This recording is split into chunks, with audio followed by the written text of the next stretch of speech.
Thank you so much. Thank you to our interpretation. Thank you to everyone on the Ecoversity's host team. I'm so grateful to see faces that are old and familiar and some new ones. It's good to be with you all. I would love to start with some arriving in our bodies so that we're not just the little more than the faces that we just see on the screen. So feel free to uh, turn your camera on or off or whatever, just for a little exercise called 3 in, 3 out. In 3 in, 3 out, this is an activity that you'll do on your own. And 3 in is noticing 3 things that are happening inside of you. And 3 out are noticing 3 things that are happening outside of you. It could be a color, a smell, a texture, a sensation. So we're going to just take a few minutes to bounce back and forth. 1 in, 1 out. 2 in, 2 out, 3 in, 3 out. So just take a moment to arrive in your whole system, both inside and outside. And I'll do the same.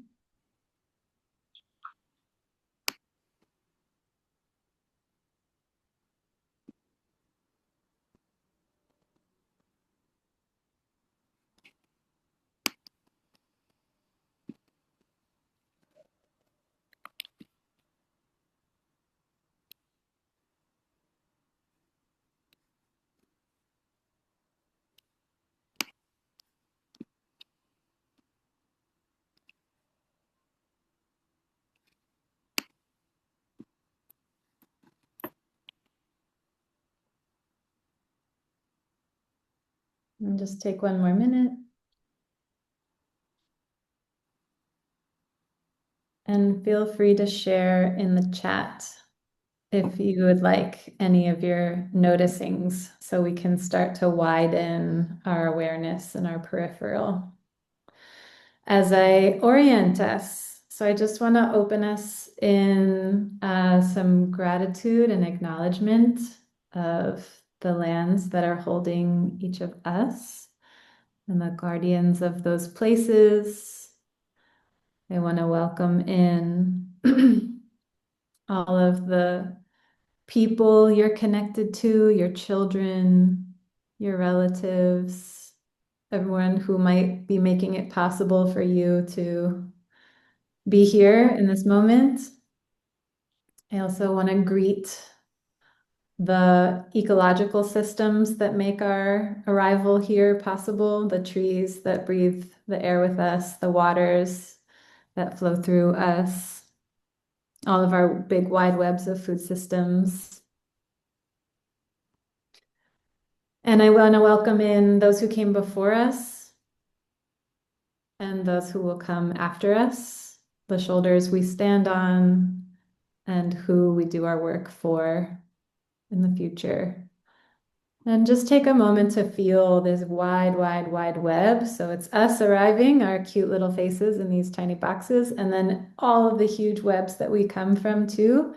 I just want to greet them and give a bow of my acknowledgement to the bigger ecological and cultural bodies that we belong to. We're kind of a small enough group that I would love to just have everyone drop in your voices. So it's my favorite practice rather than to intro with like your job or your identities to just open with an intention or a blessing for our practice together tonight. So that could be why you were interested as you were scrolling through REC offerings or just an offering of what you're feeling in the moment. Really short, but I'd love to just get everybody's voices in. So I'll pick someone and then please popcorn to another name on the screen. And I will start with Sierra.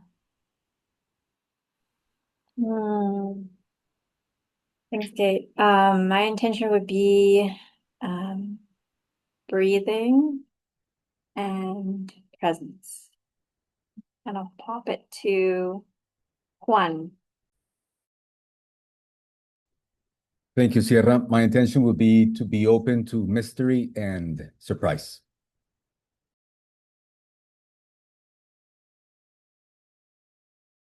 And please go with Albert.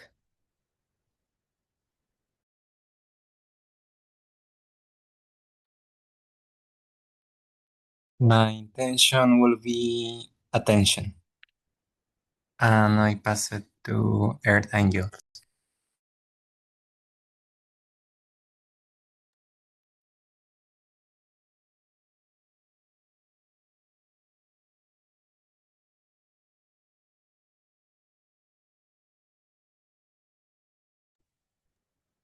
Or Aileen.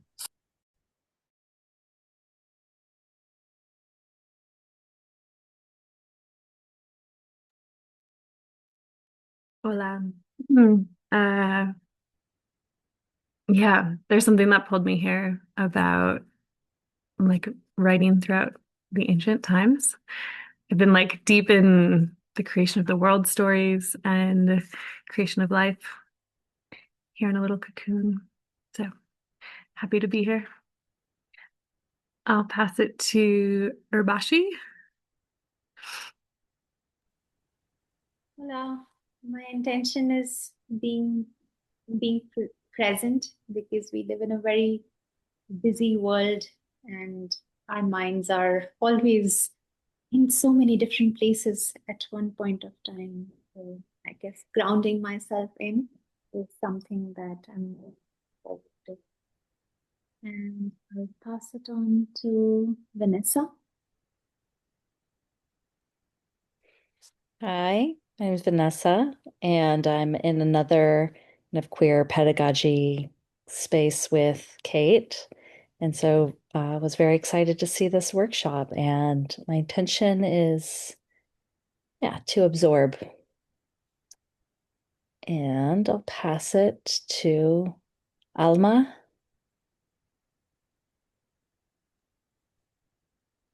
Blessings, Divine Ones. I would say my intention would be to connect with my breath every moment, to be aware of the breath that I take along with my thoughts. And what drew me to this course or lecture workshop is the ancestral, the word ancestral. I'm very deeply connected to my ancestry. I'm from the Amamutsa Ohlone tribes, and just being so devoted to learning more about my ancestry and how I can share that with others on how they can tap into their ancestry as well. So I look forward to hearing all this. Blessings. I'll pass it on to, let's see, Aaron. Thank you, Alma. I'm Erin, and I'm like in a very questiony place around intentions right now. But I would say to open myself to the possibility of letting my tiredness be a bridge to my ancestors so that they may write through me. And maybe the tears from my yawns, like um little breadcrumb trails to lead me back to them. And Stephanie? Hi, I'm Stephanie. My intention is to be curious and playful. And I will pass it to Eve. Are you going to share something? Do you have an intention? Yeah, I have a role, so I'm all in that role in my head. But yeah, Destiny decided I was asked to host this space, so I would say also curiosity about the dog and yeah, for just to be for you in whenever way I can make the space feel good and safe. So I don't know if is there anyone that hasn't been? Urbashi? Did you already went? Yes? I think that's everyone. Cool. Thanks, everybody, for throwing your voices in right away.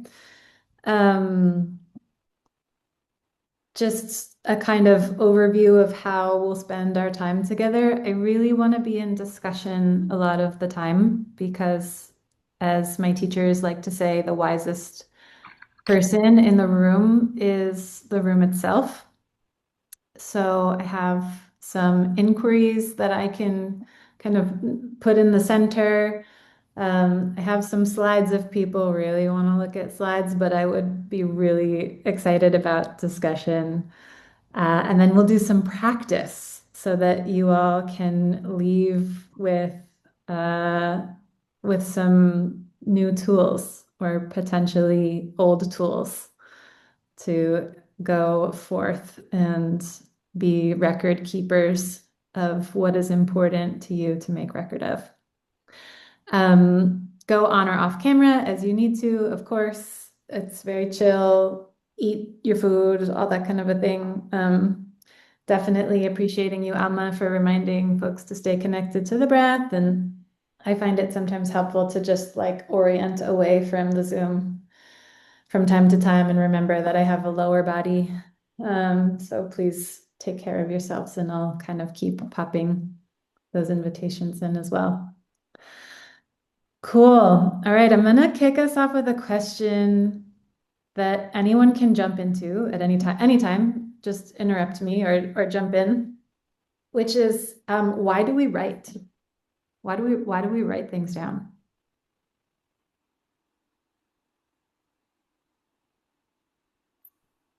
I can sort of jump in on that.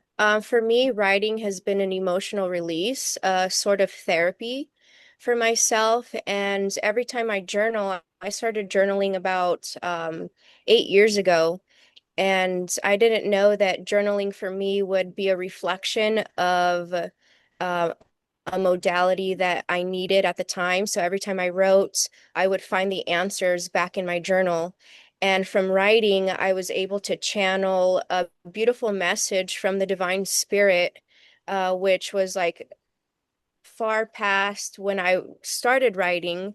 And so it got really on a heart coherent level for myself to have these words channel through me. And so now I find it that journaling is healing for ourselves, when psychological healing, when you use your own writing and your own thoughts, it's just coming from that space. So I really value writing and journaling.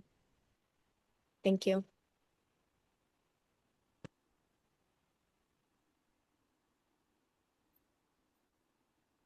Command. So I started writing because I guess I'm an English teacher, but then that's not why I started writing. I guess I started writing because I want to share my thoughts and ideas, majorly about decolonizing education, justice in different areas of life, and opening a wider perspective and moving beyond the narrow Western concepts of how we see the world. And that's why I kind of started writing, and that's why I write now.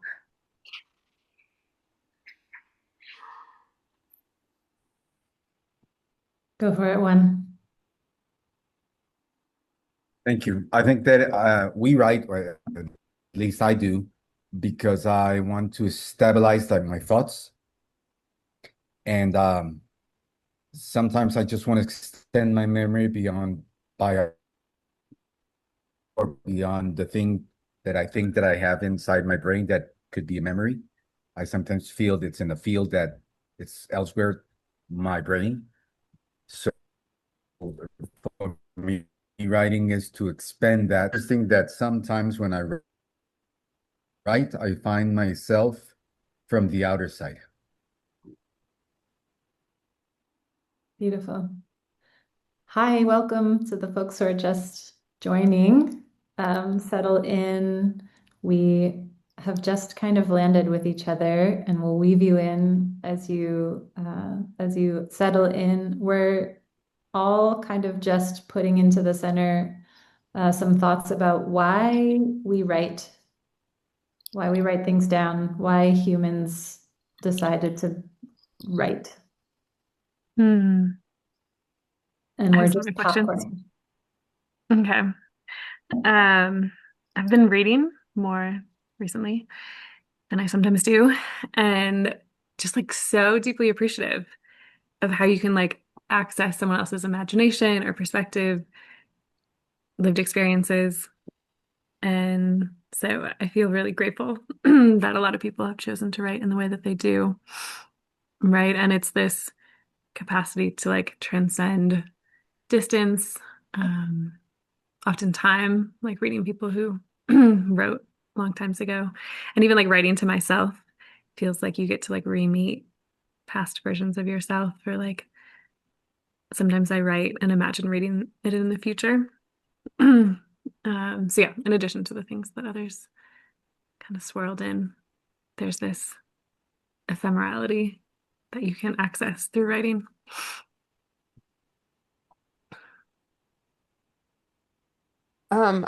In a lot of like what Alma said, it's kind of like pooping writing for me because I feel like sometimes all of my feelings get like so congested inside of me and I have to like put them out in order to like kind of have some closure or I don't know, make sense of them in a different way. And so it's sort of like a relieving of a like emotional constipation for me. Um, more, you know, like the personal, deeper, the more personal writing, reflection. And then I write things down to remember them and to not have to carry them all in my head. Heck yeah, writing is like pooping. You heard it first right here, folks.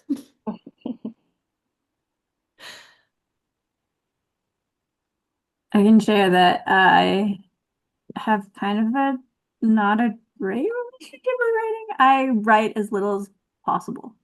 Um, I feel like maybe it's some education trauma mixed with all my family are writers, and I find most of the writing to be dishonest and exaggerated. And so I find when I write, I have a tendency to exaggerate and be dishonest, and it scares me, and so I avoid it. The two things that I do write are my dreams and poetry, um, both of which feel more honest to me. And I think, yeah, so there's something with the dreams around memory for sure. If I don't write them down right away, then they're gone. And there's so much information I find, especially over time, through dreams.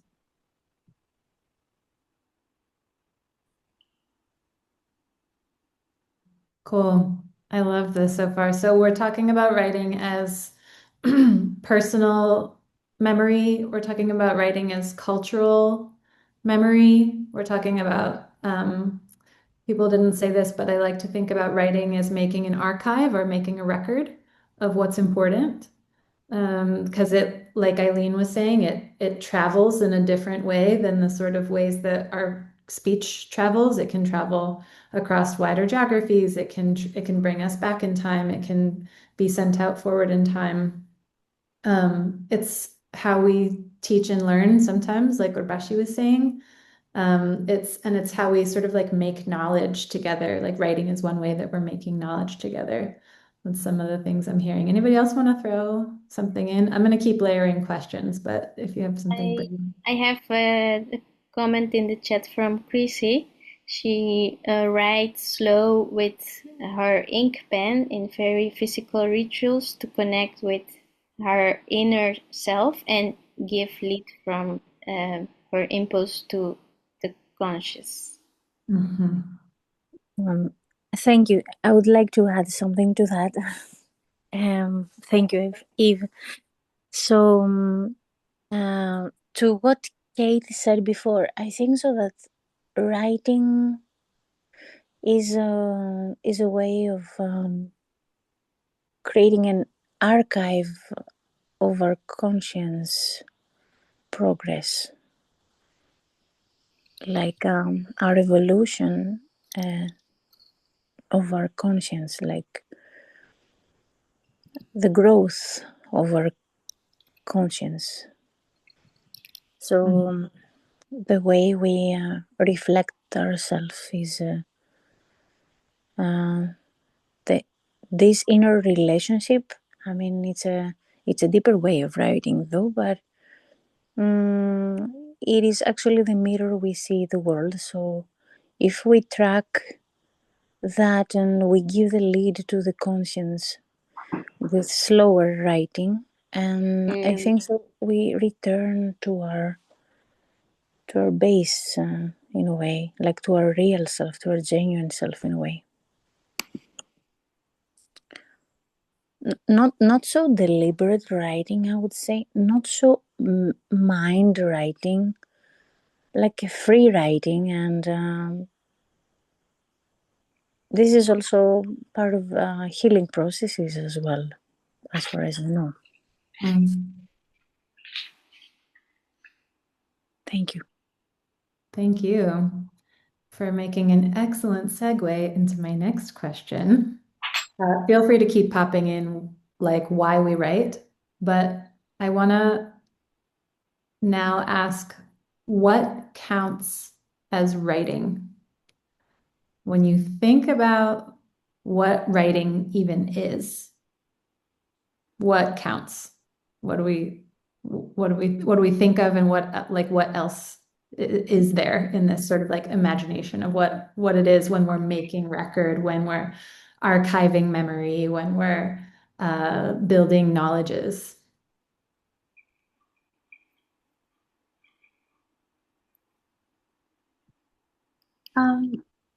I guess because the Western concept of what writing is, we only think about letters, right?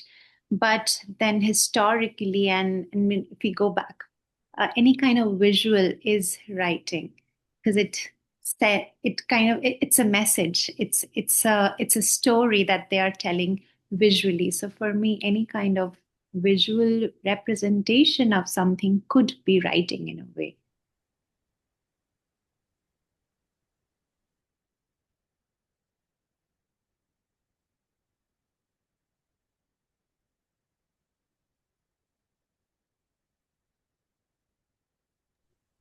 What comes up in my mind is when you put your intention, as soon as you write something with intention to match your energy or your emotion, that's when you give it life. That's when you're giving it meaning. And so, for instance, I like to write with different color pens, because when you write with a different color pen, you're putting your intention with, say, your manifestation. So for me, I know this is to be true, because as soon as I started journaling, my backstory is I was in a 9-year domestic abusive marriage, which nearly killed me. And so one of my healing modalities was to write. I knew that something inside of me was like, Alma, you have to record your days. So I started recording every day, and then I became very intentional, especially with the color. Purple's royalty, black and red are for contracts, blue is for manifestation, and I put it to the test.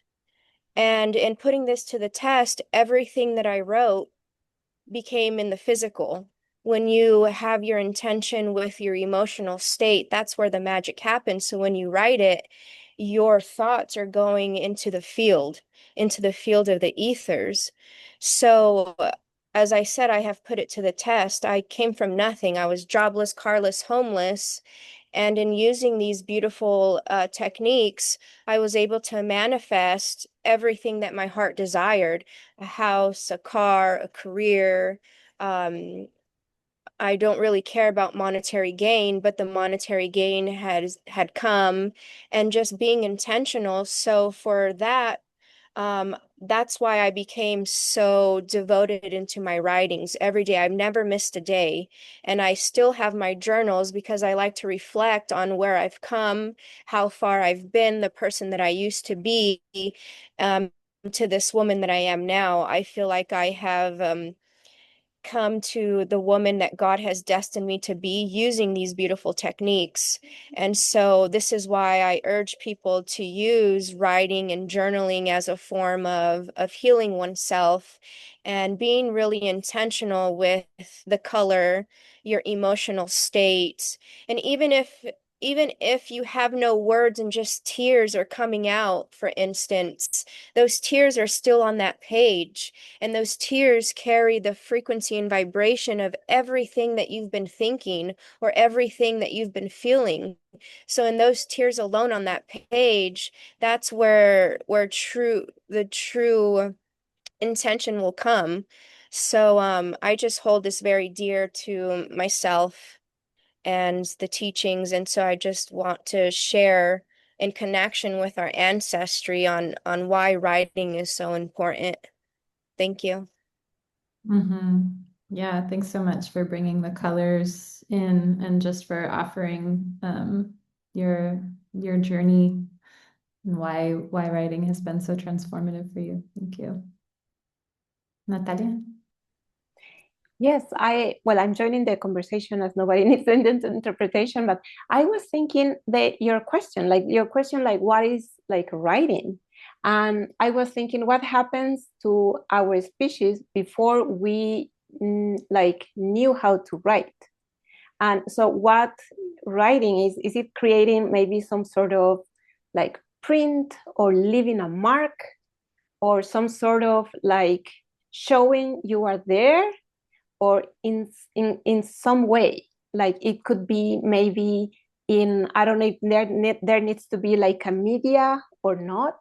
Does that media matters? That media makes it writing or not? Does draw, where is the boundary between writing and doodling and art and just making images and art? So the question is, yeah, is interesting, and that could take us like to many different parts going from there. And sometimes when I'm writing, I like to write in cursive, depending on my mood. And depending on other times, I just want to write whatever, like it doesn't matter. So that also is part of the thing, as someone was mentioning, right? Like the way we do it, like our energy in the action of doing it. Yeah, thank you. I see Eileen also writing down. She noticed such a change when she's doing journaling and started using pages without the lines. Let herself swirl and spiral in how she captures what was coming through. Same. It's like 3D chess. Okay, let me ask you this. How many people here identify in some form as an artist? Handful. Keep your hands up. Keep your hands up. Keep your hands up. Be proud about it. Come on, y'all. Cool. And those of you whose hands aren't up, I'm sure we could wrangle some sort of creative practice out of you. Well, here's my kind of proposal. What we are taught in school, what is writing, which is usually an alphabet for most contemporary languages. On the big scale of the hundreds of thousands, millions of years that humans have been on this earth and making record of the important things about their cultures, alphabetic writing takes up like this much space on that whole record of human writing. And it is a Western colonial idea that separates art as a different discipline than writing. That's my proposal. We can chat about it. But I'm a scribe. I know I said we weren't going to introduce ourselves by our professions, but I have to give you this context, so please forgive me for breaking my rule. So can you repeat? Yeah.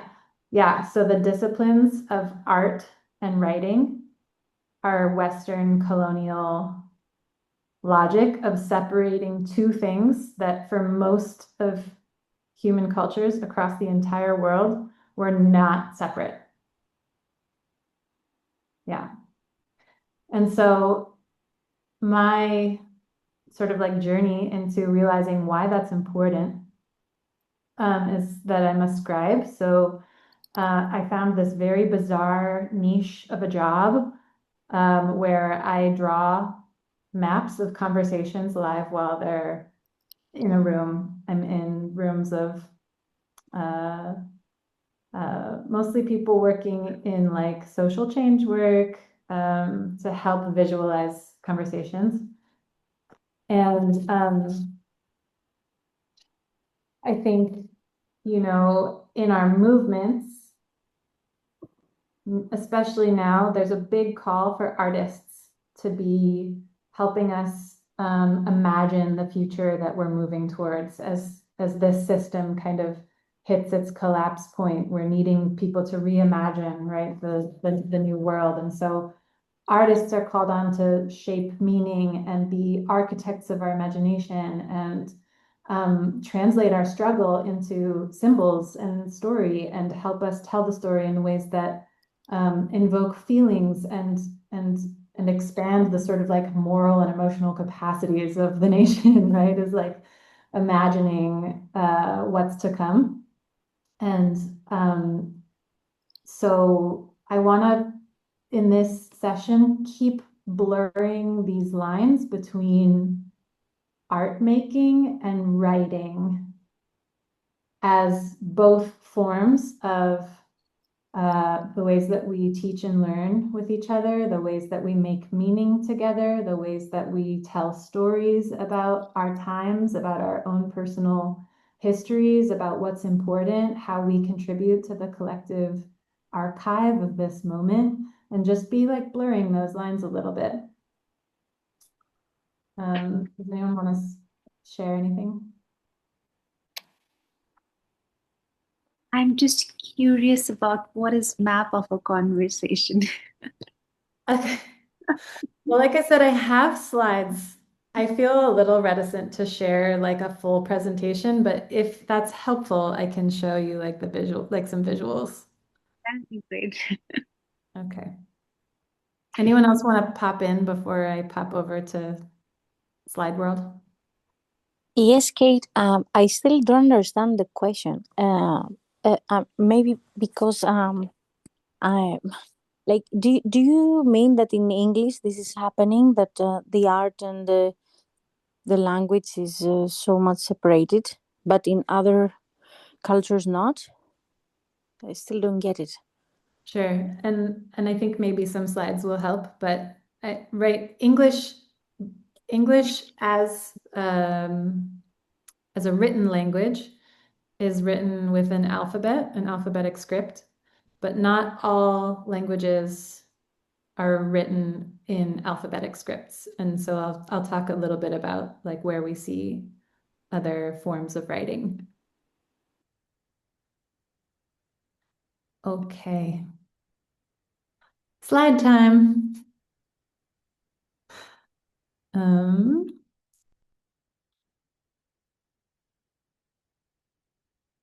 So this is some examples of what I was talking about of what scribing is as a contemporary practice. The first one is maybe 1 meter by 1.5 meters, or like 4 feet by 6 feet. A really big mural that I made across a 2-day conference that was bringing together lots of people who were all at this center of at the Highlander Center, which is a legacy farm where a lot of the civil rights movement in the United States happened on that farm.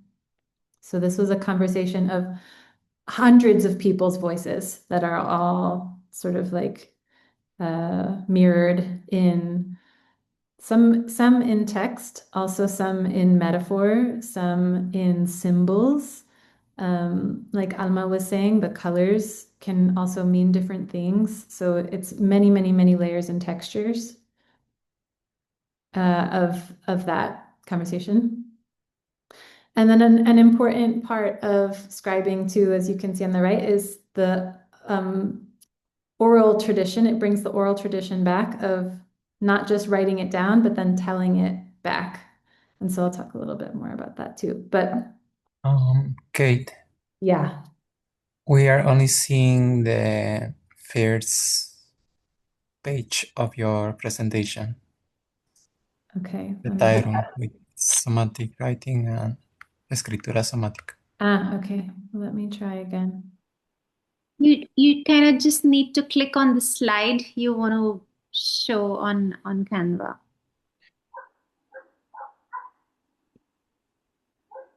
How about now? Mhm. Yeah. Yeah. Change Okay. case of yes. Okay, so that's what I was just talking about. Thank you for catching that. Okay, so here's the what I was just sharing, those images. So I'm gonna give you an example. I was doing some research about my own ancestry, and mostly feeling kind of sad about being disconnected from ancestry that wasn't really taught to me through the lineage of my parents or my grandparents.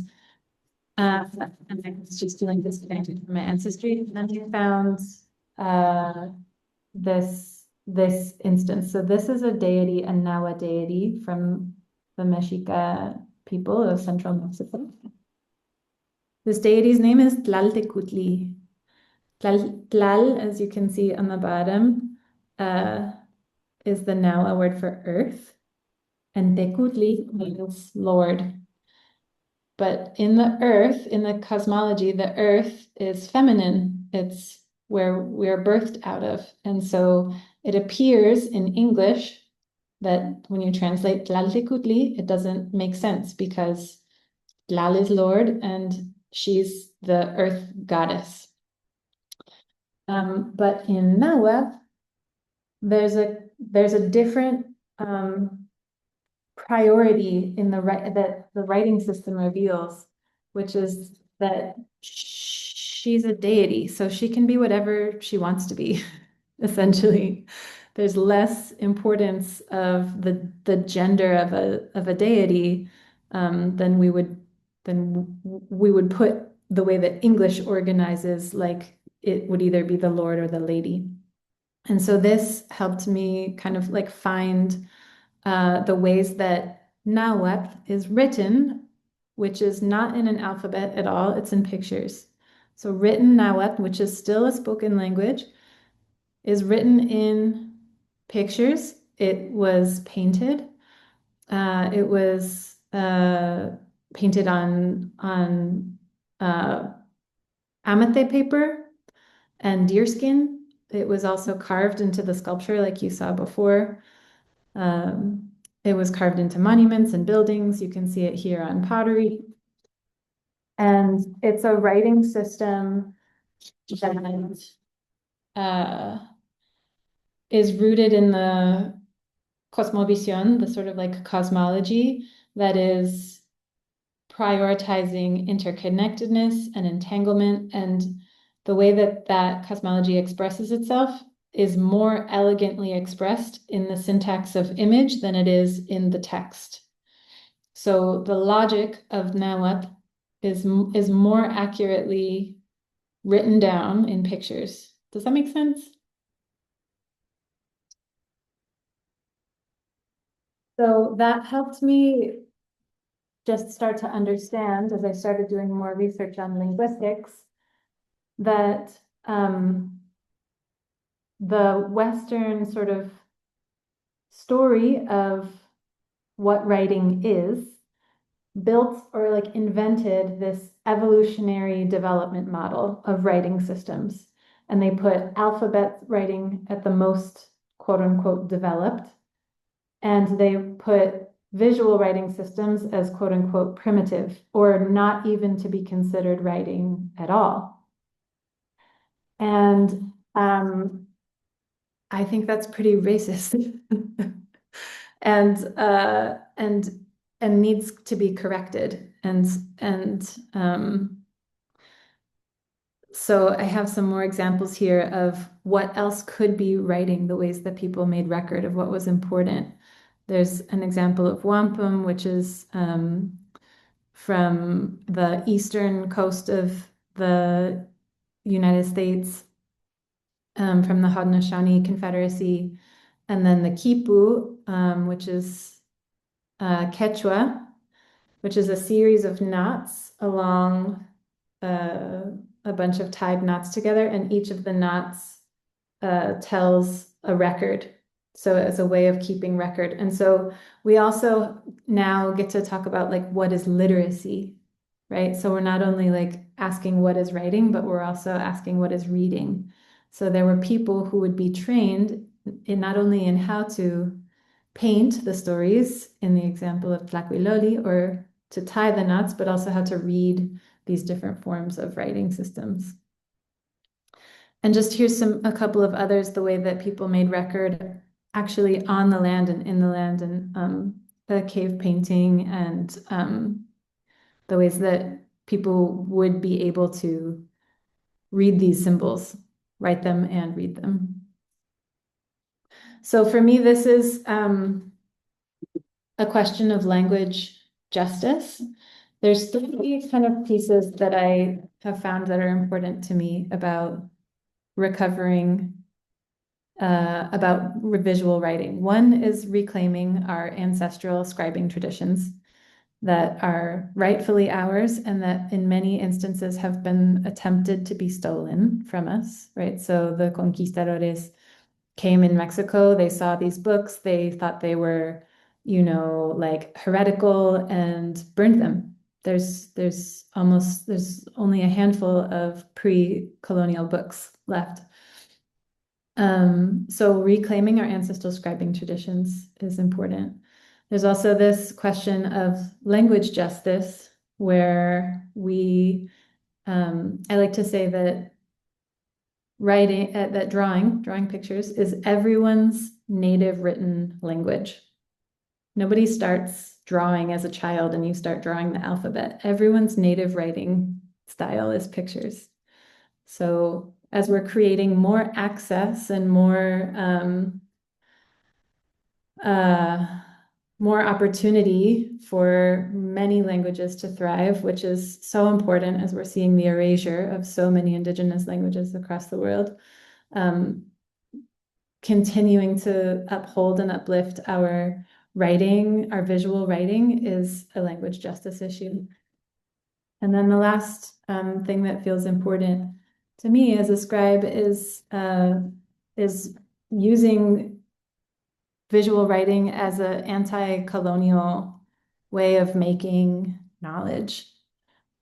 It's a way of decentering English or Spanish or whatever colonial languages we're speaking in, and adding another language into the room, and not just adding another language, but like we saw in the example of the Tlacuilos, it changes how we think. When we look at pictures, we use a different part of our brain than when we're writing or when we're reading. So there's a way that the English logic wants to organize everything in a linear way, and we think totally different when we look at images. It doesn't have to be linear. It can have so many different layers. It can come from so many different voices, right? Like those first images, they're plurivocal. There's many voices. And it matters less that there's one author with a correct capital T truth, right? These function more like myths, where they get reinterpreted every time you look at them for what's important for that moment, and for that group of people who are getting to encounter it. Another thing that feels like a anti-colonial way of making knowledge is that English tends to want to define words. and images want to invoke. So the logic of English wants to like dismember a thing so that it can be understood for all of its parts. And so then we can take all of those parts and we can master them or subjugate them or control them. And the images, when we write in pictures, they're invocations that get to kind of mean something different to you than they mean to me. And then we get to learn even more about what we're looking at together. We have a shared understanding of what we're talking about, but it can mean multiple different things and it can be a little bit more alive.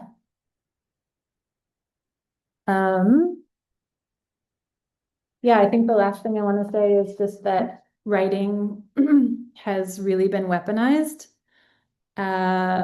It's been used to silence the voices of colonized people, and literacy and the spreading of colonial dominance has happened very significantly through schooling. And so here we are at the Reimagining Education Conference, questioning some of the motives of why schools exist. And so there's that sort of component too. Okay, I'm going to stop there and pass it back to the group for some digestion and some reflection.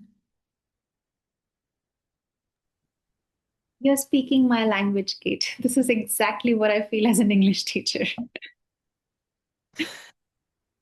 I mean, share more. How do you be an anti-colonial English teacher? It's a hard place to be honest, because if you're an English teacher and especially working for organizations like the British Council, right, their whole purpose is to just kind of spread the English language all around the world and use it for neoliberal purposes. And that's what most of the curriculum is also around. And my personal goal is to actually break that neoliberal thought and what you were talking about, expand how we view language as, and how narrow English language can be at times. So I am actually trying to bring in Indigenous thought and pedagogy in English language teaching so that people can look beyond and understand beyond some of the concepts that are usually taught through the language. Bless you. Thank you for doing that work. Truly. I mean, one thing that kind of betrays the logic, even of English's own supremacy of like written alphabet, is there are lots of Western ways that we write things that are not in English, like annotating music. Yeah. The music staff is a form of writing that came out of Europe. Mathematics and like writing like equations in like chemistry and physics aren't written in alphabetic language. There's like a whole other writing system. So even the logic of English betrays its own supremacy in that recorded speech. So essentially, English wants to believe that writing is recorded speech. But recorded speech, like that means like speech is like the mother tree of like many different languages, of many different writing systems, and recorded speech, like writing as recorded speech, wants to kind of be the only thing, and its logic kind of falls apart if you look at it closely. Yeah, Tavasi, go ahead. Welcome. Hi, is the noise in the background too loud? No? Okay, it's a really loud machine in the background. No, Huh? we can hear it. We cannot hear it. Okay, I had a thought. In other spaces, there's things around, you know, like we're talking about language, and I was in this Puerto Rican diaspora group, and as somebody who's Puerto Rican, I'm a lot of things, but part Puerto Rican, I was taught not to speak. I spoke Spanish and then forcefully lost it to integrate into the English language, and a lot of folks, they're just like the thing of like how important language is, and I do feel like I resonate with the idea of when there's practices or when there is from like poetry to incantations to like being in the liminal space of things. The original language is important. So like, people who are from Mexico and learning, like you're saying, like pre-colonial languages that are still here or are disappearing can be powerful for doing certain kinds of work, right? Because you're having the root thing. And I always thought, oh, it would be cool to learn, because I'm Mexican, I'm Puerto Rican, I'm West African, of like all these different languages and how maybe more powerful my medicine could be or how more connected to ancestor. And it just occurred to me now that's like I do speak English, but what was the decolonized English folks doing with their language? I don't know about that.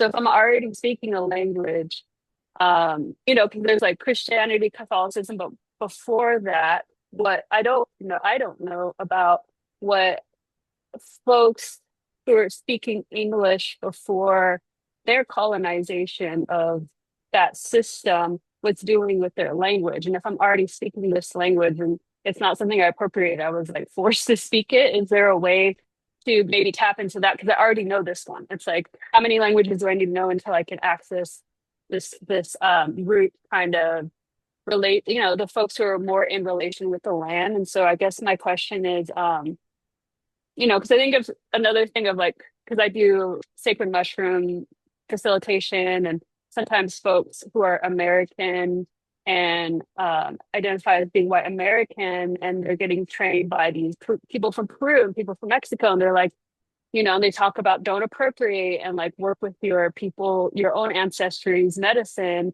And I remember this person raising their hand and being like, I don't have that ancestry. Like I'm Italian and we don't have that. And there's a way that I was thinking, oh, but there's so much, if we keep going back and back, no, I would love, like, I know that there is, but I don't know how to articulate all of that. But I would love to chat with her maybe in a year if she goes through that learning of like what her people before the bigger religions took over that space and what was the indigenous practices in Italy, right? But I never really thought about what were the indigenous practices of England. So I guess maybe my question is, does anybody know, or is there like something of using the languages we already speak to tap into activating even, because I do feel like in a way, and I know like maybe this is not the topic of like the idea of decolonizing, but the first folks that I think maybe were colonized were the people who were colonizing, right? In their space. So is there a way that people are tapping into pre-colonial English speakers, or was English so tied to that era, that beginning of colonization? Was English spoken before the colonization happened to the English people? It's a great question, and something that as I teach this,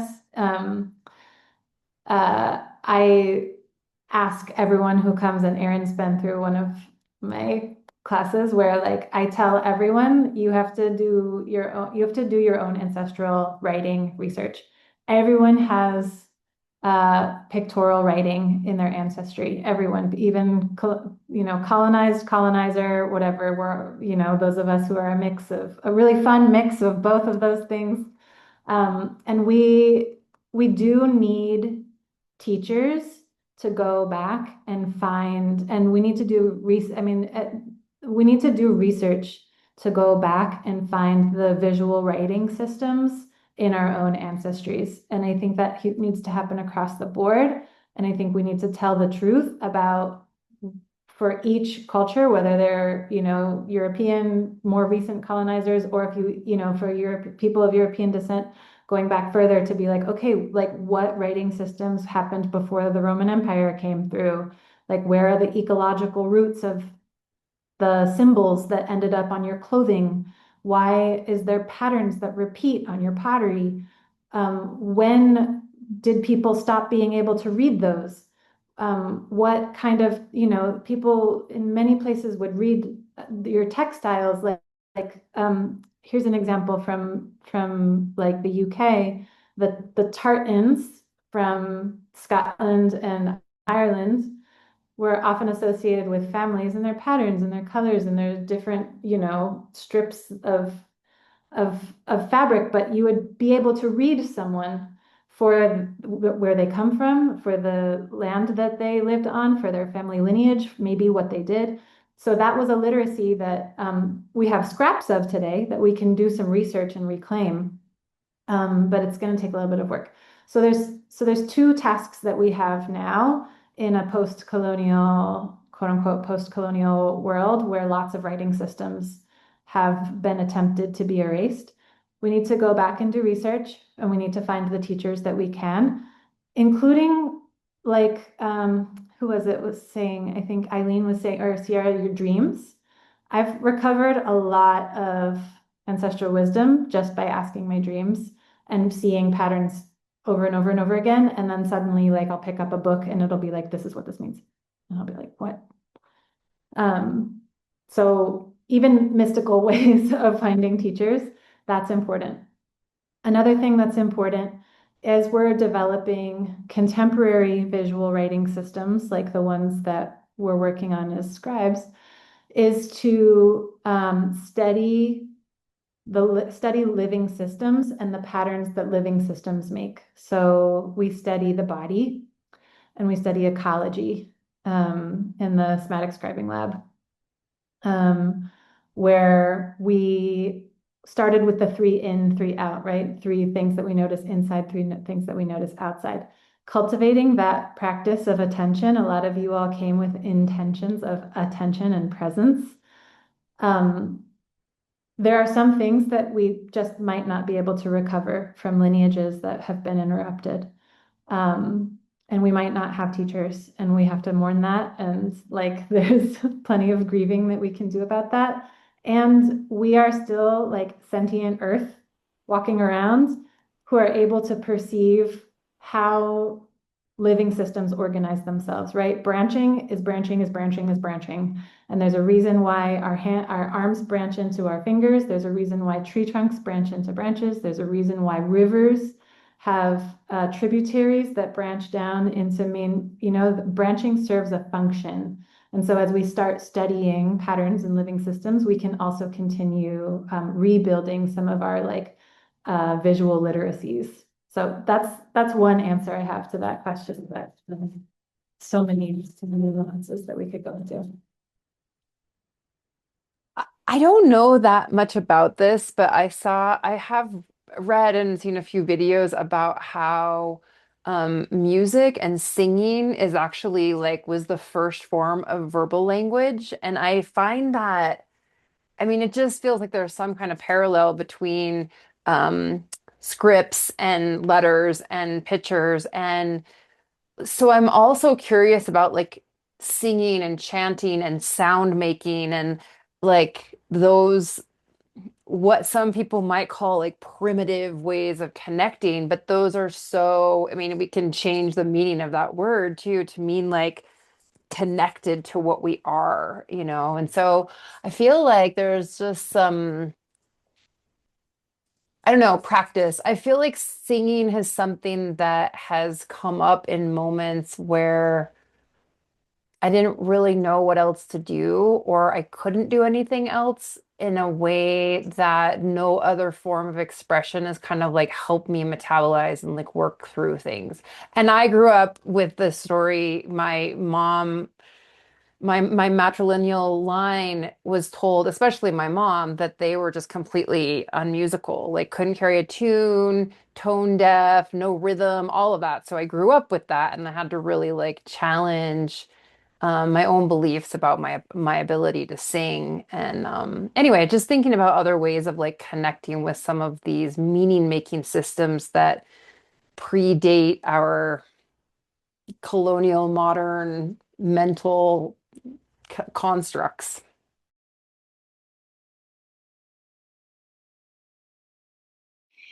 So I think what I was wondering, it connects with what you are saying, Irene, and was also a question that popped up because I hear Kate saying a lot of the writing is has been lost, has been burned.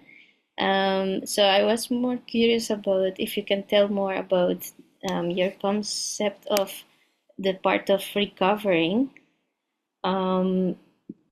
Is it like going more to the path of intuition and what you're telling about the dreams? And could you tell more? Sure. I mean, some of it, to me, it feels like there's two branches. Some of it is me actively going out and doing research and looking for teachers and like following, reading things and being very like, sniffing around for who else is recovering these things. And then there's another part that is like more inward, that is quieting all of those inquiries and listening. And yes, as you said, like some of it requires intuition, some of it requires prayers and just requests. For me, I don't know that this is true for everyone, but for me, if I just sit quietly and I say to my ancestors, like I'd like to learn more about how you all wrote things down and what was important to you, and or this is a symbol that I keep seeing over and over again. Can you help me understand what it means? With a quiet presence, it has happened that I will receive an answer in some way or another. I'm a big dreamer, so I dream a lot, but as many of you said, like if you go back to your childhood drawings and look at things that you doodled, it's really possible that you've been drawing something that you've always been drawing, like in the margins of your math homework from, secondary school, and it actually is an ancestral symbol. I've heard many, many people say that, like, oh, I've always drawn this. I don't know what it is, and then it comes to you. So yeah, we're getting an amen from the crowd. So it's there is definitely like a like a mysterious sort of like that path too of like ancestral recovery that I could testify to. Yeah. Anybody else want to comment something before we practice and try to get some marks on some paper? I know I just spoke, but it's so the synchronicity is so. I was literally just talking with one of my collaborators today about how making ancestral offerings and like the prostration of like not knowing can be a way of like opening ease in a writing process where it feels like the writing just does itself, you know? And so it's just crazy that you said that because I really feel that it can feel really disconnected or that somehow that ancestral worship can can open pathways to a different kind, like a different method of communication in a way. So yeah, really powerful. And Juan, do you have a question or you want to say something? I think it's more of a question because I was wondering, Kate, how you deal with this tension that you are using tools that have been brought because of colonialism, like color theory, typography. You're using tools that have the essence of something that was placed upon a culture. And also you are digging inside yourself or in the field for a deeper information. How do you deal with the cloud, with the fog? Hmm. I have to remind myself often to pay attention when I want to make something into a monoculture. Like this color always means this for all people and across all times. There are ways that like we find meaning. We make meaning because we all decide that one thing means the same thing. And so there is a way that whether I like that kind of exist. What am I trying to say? like culture is sort of like what we agree is like an agreement of shared reality. And so there are lots of colonial sort of like logics that we have agreed that are shared reality. And I'm always reminding myself when I'm using patterns, symbols, colors, um, uh, metaphors that want to be like the one truth, and to just play a little bit more with interrupting that or adding another story or adding another meaning. I think that images lend themselves much more to writing that can have multiple meanings than like a single word. And we get stuck, right? Like I'm asked all the time in the room when I'm scribing in rooms, people will be talking about justice. There's one word for justice, but who the hell agrees on what justice is? You know, like who the hell agrees on what liberation is? So we have in English this sort of like shoo, narrowing of like everybody's beautiful visions of justice and liberation, and we have one word for it. And so when we take that word and like put it into a picture, then suddenly everybody gets to, you know, populate what that means, and we get to share it over and over as we tell it over and over again in the oral tradition of translating images. We get to kind of like build that out. But I think the other thing I want to say to your point is that the literacy piece is just as important as the writing piece. So as we are learning as we are sort of like decolonizing our own minds and blurring the line between what's art and what's writing, right? And we start blurring and we start finding our way towards a cosmology that kind of gets us a few degrees away from a colonial sort of like linear logic. We have to help people read and interpret them too, or it doesn't land. So there's two things that are happening. And to Erin's point, like bringing in the singing, bringing in the performance, bringing in the oral storytelling, those were always a part of visual writing systems. There was never a visual writing system that was like in a private library for one person to read at one time. Like the códices of Mexico were always performed. And so then writing and reading become a social event. And like we have to build that out now as we're making contemporary writing systems. We have to also teach people how to read them or how to interpret them or how to perform them. There's a whole structure around it that like pulls us out of the like reading is me and the text and my relationship to the text, and then yeah, building out ways that like reading could be going to the theater, or reading could be taking an image off the page and pulling it into a song, or, you know, do you see what I'm saying? Like there's the literacy part that I hear you speaking to that's also just as important as the writing. Thank you. I hear you saying you had something else planned. The session was planned to a quarter of in about 10 minutes, but there's not other session after this, so we could prolong it a bit. There's no rush or something happening after in this room, so we have another, you said another 15 minutes? Officially like 10 minutes, but we don't have other sessions coming up, so you can take more time. Cool. No, let's do a little 5-minute practice. Okay, so this is a game where we're going to have a conversation. 3 people are going to step up and have a conversation, and everyone else is going to practice scribing. So if you want to keep talking or you have some more thoughts, just listen to that in yourself. We need 3 people.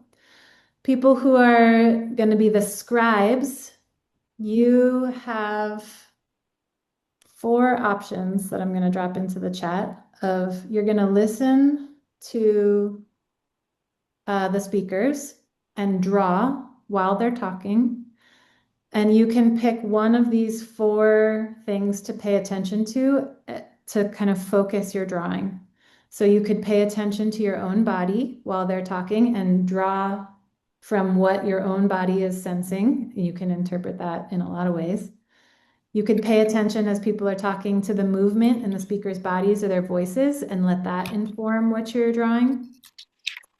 You could listen for metaphors that are speaking to the like cultural body of like what it is to be in a school or what it is to sing a song. Or you could listen for metaphors that reveal the ecological body. So again, to kind of tie back what we were doing at the beginning, we're paying attention, right, to the inside, to the outside. We're noticing pattern. We're rooting our writing in our embodiment, in our experience of ourselves receiving words, listening to words, and we're widening that out to also like who else we're connected to, when we're talking, how we can make record of what our conversations that also speak to our inheritances, the ancestral body, the bigger culture that we're a part of, the ecology that this conversation takes place in, right? Because colonialism wants to sort of speak in the abstract, and colonialism wants to make us believe that when we talk in theories and concepts. And so this is a way of grounding our conversation into place, into our body, into the ecology, and really making it ours, right? It's making knowledge, like so many of you said, that is like a personal, like nobody can take that knowledge away from you because you've experienced it. Does that make sense? Cool. So for the three people who are excited to keep talking, will you keep your cameras on? And the rest of us will go off camera and be scribing. You can scribe with anything. You can scribe with paper, markers, iPad, if you have something like that. And we'll just have a little 5-minute chat. Okay, we got two folks. We need one more person on screen. Thank you. Wait, Sierra, where'd you go? I don't know what to talk about, but I'm here. I want to Okay. describe. Okay, I can be a talker if you want to scribe, Sierra, even though I talked too much. Okay, here's some inquiries to get our conversation started, Stephanie and Rashi. We started this conversation with why do we write?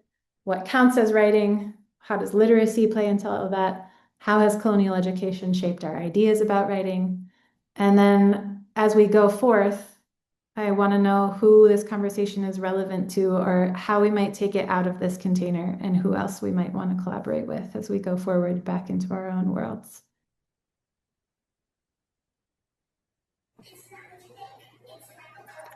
So you want us to talk about those questions, Kate? Mm-hmm. Whatever that sparks.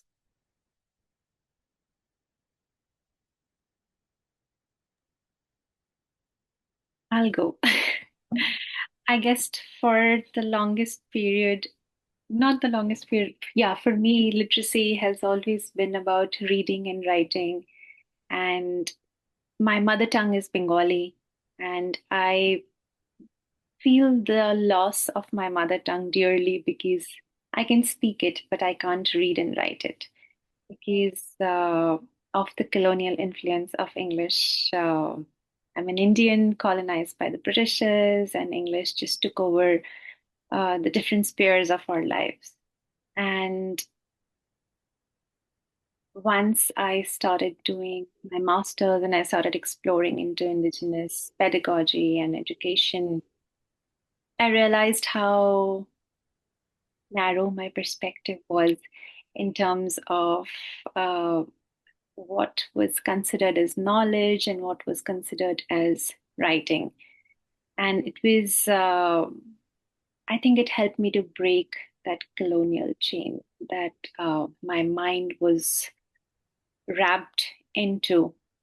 And I I believe that we strongly need to bring in teachers from different cultures who have been colonized and who don't even realize that they are still colonized by the Western education system, the way the international education is kind of spreading all across the world, and we are the dominant systems of knowledge that have taken over our thought process. And we need to kind of break out of those chains and bring different forms of literacy as a form of our knowledge system.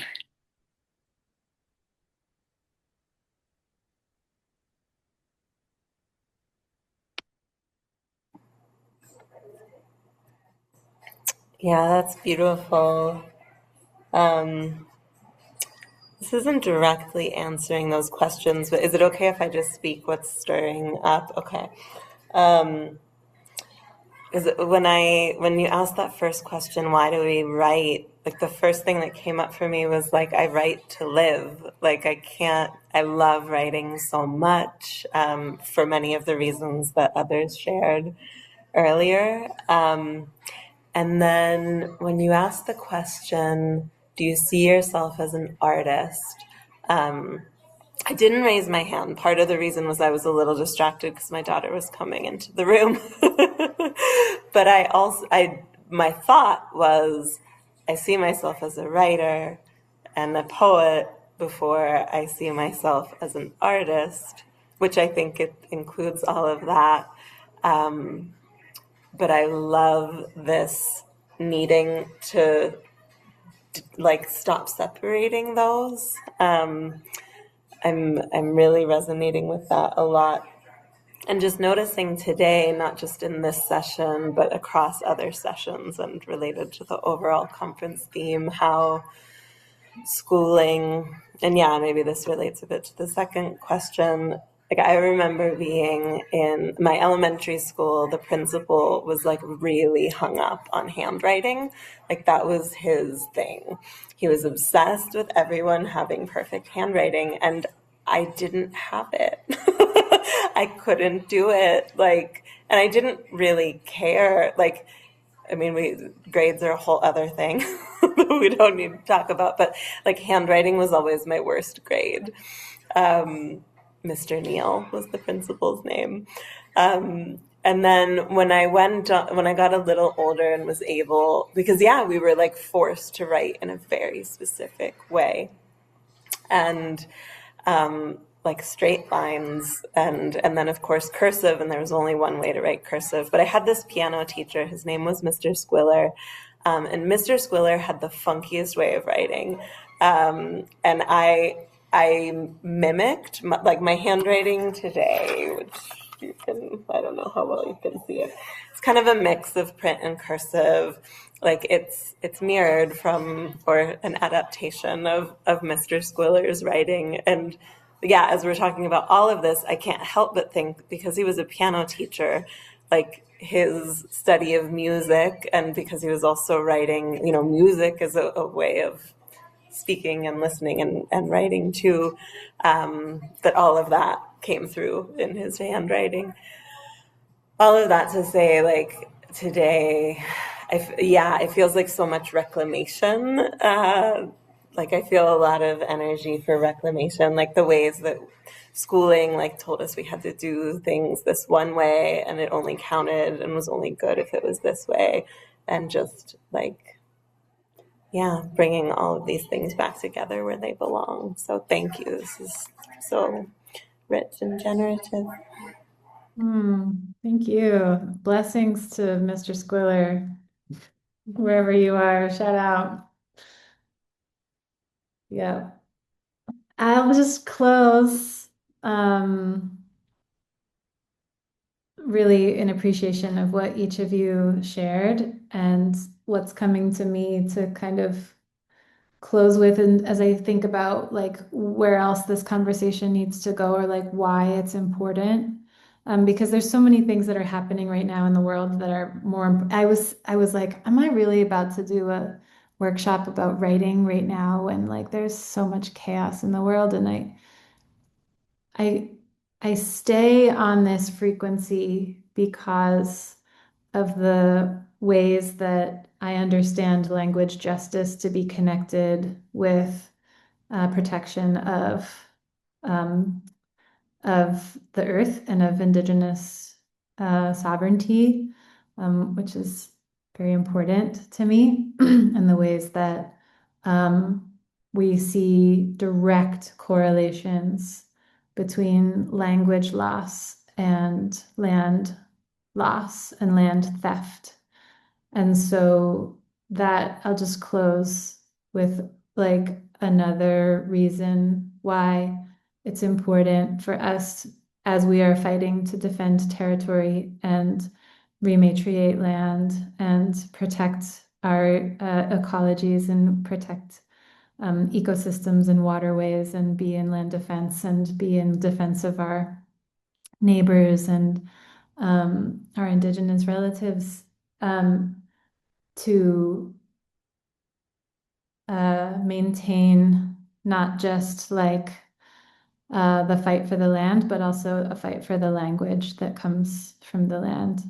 And there are ways that we, people who are Indigenous on this call, people who are descendants of settlers, those of us who are a gnarly, nasty tangle mix, like the work that we can each be doing to sort of like pull out the monoculture of English of our own minds, and like make a nice garden of writing systems and literacies and languages in our own minds. Like the more we can do that, it just feels like we know that it correlates also with plurivocal storytelling and how that impacts land and people and cultures that are really at such a risk of another round of erasure. So that's what I'll close with. Thank you all for scribing. Thank you, Stephanie and Abashi, for the conversation. I'm going to close us out. If you would, please, those of you who are willing, who scribed, to just show us what you wrote. Hold it up to the screen and we'll take a moment to observe some of our beautiful interpretations of this conversation.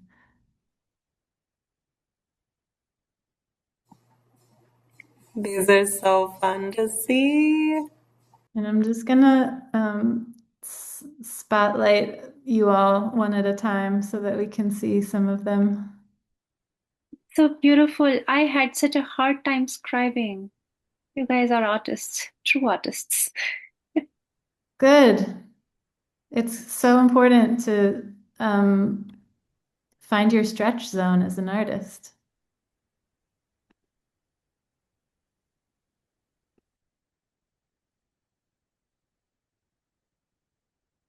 Oh, I don't know. That was steps and then just words. Super cool. All right, clap it up for yourselves, y'all. Thank you for doing a new thing, trying something new. Thank you for the beautiful conversation. Thank you for being generous and vulnerable with strangers on the internet. And stay in touch. I teach classes about this, so if you left feeling like really excited, I think my website is in the chat and you can stay in touch. Or hit me up with any other questions or thoughts or reflections, feedback. I'm really open to receiving all of that.